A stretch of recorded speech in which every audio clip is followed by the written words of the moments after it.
There are graves dug by shovels, and then there are graves dug by decree.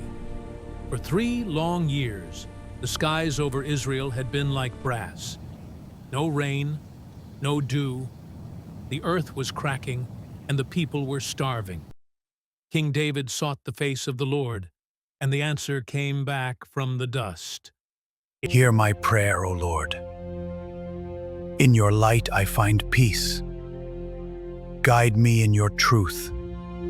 Because of Saul and his bloody house, because he slaughtered the Gibeonites.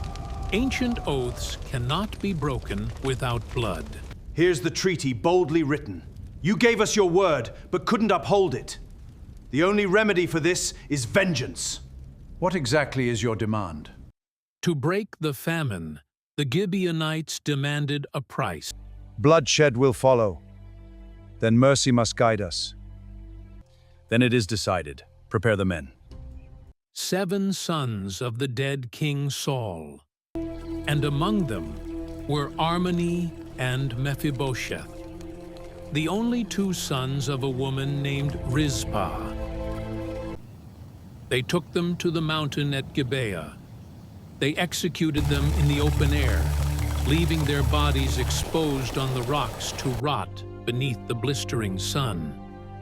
The law of the land said they must hang there until the heavens answered with rain.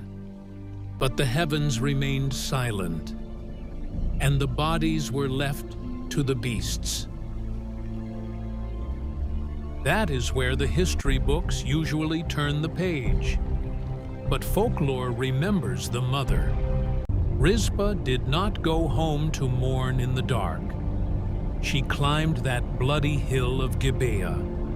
She took rough black sackcloth, spread it out upon the jagged rock, and she sat down. Why does it have to be this way? I can't bear this weight alone. Please give me strength. And so began the longest vigil in the history of the wild. From the beginning of the barley harvest in the spring, through the suffocating heat of summer, Rizpah stayed on that rock. By day, she fought off the vultures and the eagles that circled the pale corpses. Get back! By night, she kept watch against the jackals and the hyenas. She did not sleep. She barely ate. She became a shadow guarding shadows. Weeks turned into months. Her skin turned to leather under the noon sun. Her voice grew ragged from shouting at the sky. Down in the valley, the soldiers of King David watched her from a distance. They grew terrified of her ghost-like frame on the mountain. Look up there, she's still standing. It's been 4 months. The birds won't even land on the hill anymore. She's fighting the wild beasts with nothing but a club in her bare hands. Word finally reached the palace. They told King David what the concubine of Saul had done. They told him of the mother who refused to let the earth or the sky consume her children until God showed mercy. My lord, Rizpah will not leave her children's bodies. She watches over them day and night, guarding them.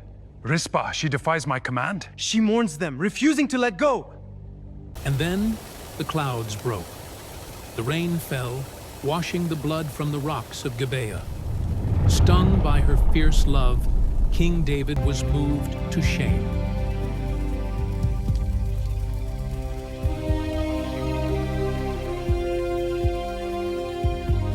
He rode out himself, gathered the bones of Saul's sons, and gave them a royal, honorable burial in the tomb of their fathers.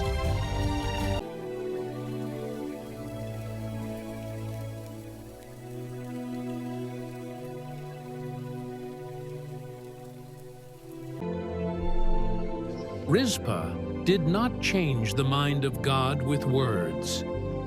She changed the heart of a king with her silence. On the hill of Gibeah, love fought the vultures and won.